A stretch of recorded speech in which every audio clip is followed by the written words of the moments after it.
اعوذ باللہ من الشیطان الرجیم بسم اللہ الرحمن الرحیم قال اللہ تبارک و تعالی فی القرآن المجید والفرقان الحمید لن ینال اللہ لحومها ولا دماؤها ولکن ینالہ التقوی منکم آمنت باللہ صدق اللہ مولانا العظیم وصدق وبلغنا رسولہ النبی الکریم الامین۔ السلام علیکم ورحمۃ اللہ وبرکاتہ۔ ویورز، آپ دیکھ رہے ہیں چینل 94 نیوز۔ پروگرام فکر قرآن کے حوالے سے آج کا ہمارا ٹاپک یہ ہے کہ قربانی کس کے اوپر واجب ہے۔ اللہ تعالیٰ جل مجدہ الکریم نے قرآن مقدس کے اندر ارشاد فرمایا، قربانی کا گوشت اور قربانی کا خون اللہ رب العزت کی پاک بارگاہ کے اندر نہیں پہنچتے، البتہ اگر رب کی بارگاہ میں کسی چیز کو پرکھا جاتا ہے یا اس کے مطابق اجر دیا جاتا ہے تو وہ تمہارے دلوں کا تقوی ہے۔ پرہیزگاری اللہ رب العزت کی پاک بارگاہ کے اندر مقبولیت کا درجہ حاصل کرتی ہے، وگرنہ خالی گوشت یا خون یہ اللہ رب العزت کی پاک بارگاہ کے اندر نہیں پہنچتے۔ قرآن مجید کے مطابق اور حدیث طیبہ کے مطابق، حضور نبی کریم علیہ الصلاۃ والسلام کی تعلیمات کے مطابق ہر چیز کا ایک سٹینڈرڈ اور معیار مقرر ہے۔ قربانی کے حوالے سے کچھ شرائط رکھی گئی ہیں، ان شرائط کے مطابق قربانی ہے۔ فرمایا آزاد بندہ، مقیم بندہ، بالغ ہو، عاقل ہو، مسلمان ہو، ان شرائط کے ساتھ قربانی ہے۔ سب سے پہلے اسلام کی شرط رکھی گئی تاکہ کافر اور دیگر مذاہب والے جو اسلام سے ہٹ کر ہیں ان کی طرف سے قربانی نہ ہو۔ تو اس سے کفار و مشرکین کا بتوں کے نام کے اوپر جانوروں کو ذبح کرنا اور بتوں کے نام کے چڑھاوے چڑھانا یہ حرام اور باطل ہوا کہ مسلمان ہی کی قربانی ہے۔ دوسرے نمبر کے اوپر آزاد ہونا چاہیے کہ غلام کی قربانی نہیں ہے۔ غلام اپنے آقا کے، اپنے مالک کے ماتحت ہے، تو اس کی قربانی کو شریعت اسلام کے اندر متصور نہیں کیا جاتا۔ اسی طرح انسان کا عاقل ہونا ضروری ہے۔ عقل مند کی قربانی ہے ایسا بندہ جو مدہوش ہے۔ کوئی انسان کسی طرح کے نشے کے اندر مست پڑا ہوا ہے، جسے نہ دنیا کی فکر ہے نہ آخرت کے بارے میں کوئی پرواہ ہے، ایسے بندے کی قربانی نہیں ہے۔ کوئی بھی بندہ جس کی عقل کے اوپر پردہ پڑا ہوا ہے، وہ ہوش کے اندر ہے ہی نہیں، جس کا دماغ کام نہیں کرتا، جس کی عقل کے بارے میں یہ کہا جاتا ہے کہ یہ ہمیشہ عقل سے کام لیتا بھی نہیں ہے اور اس کے اندر اہلیت بھی نہیں ہے، صلاحیت ہی نہیں ہے کہ عقل سے کام لے، تو ایسے بندے کی قربانی نہیں ہے۔ اسی طرح بلوغت بھی ہے کہ نابالغ کی طرف سے قربانی نہیں ہے، بالغ بندے کی طرف سے قربانی ہے۔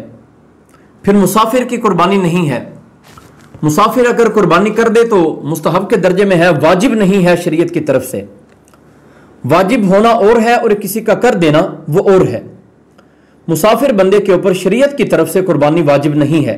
مثلا ایک انسان نے منڈی بہاؤدین سے لاہور کا سفر کیا یا لاہور سے ملتان کا سفر کیا، 92 کلومیٹر کی شرعی کیفیت کو دیکھنا ہے۔ اگر 92 کلومیٹر کی مسافت انسان طے کر چکا ہے یا اس سے زیادہ کا سفر، تو اس کے اوپر قربانی نہیں ہے۔ اگر وہ کر دیتا ہے تو مستحب درجے میں ہے، شریعت کی طرف سے واجب نہ تھا۔ کوئی کر دے تو بہتر ہے، الا ما شاء اللہ۔ یوں کہا جا سکتا ہے کہ شریعت کی طرف سے واجب نہ تھا، انسان نے کر دی تو اس کے رب کے ساتھ محبت کا اظہار ہے۔ ان 5 شرائط کے ساتھ قربانی کا وجوب ثابت ہے۔ قربانی کا نصاب وہی ہے جو صدقہ فطر کا ہے کہ 7.5 تولے سونا یا 52.5 تولے چاندی یا اتنی نقدی اس کی مقدار جو انسان کی حاجات اصلیہ سے اضافی ہو۔ ضروریات اصلیہ، حاجات اصلیہ کے اندر انسان کے رہنے کا مکان، ضروریات زندگی، روزمرہ کے معاملات، ان اخراجات کو نکال کے انسان کے پہننے کے کپڑے،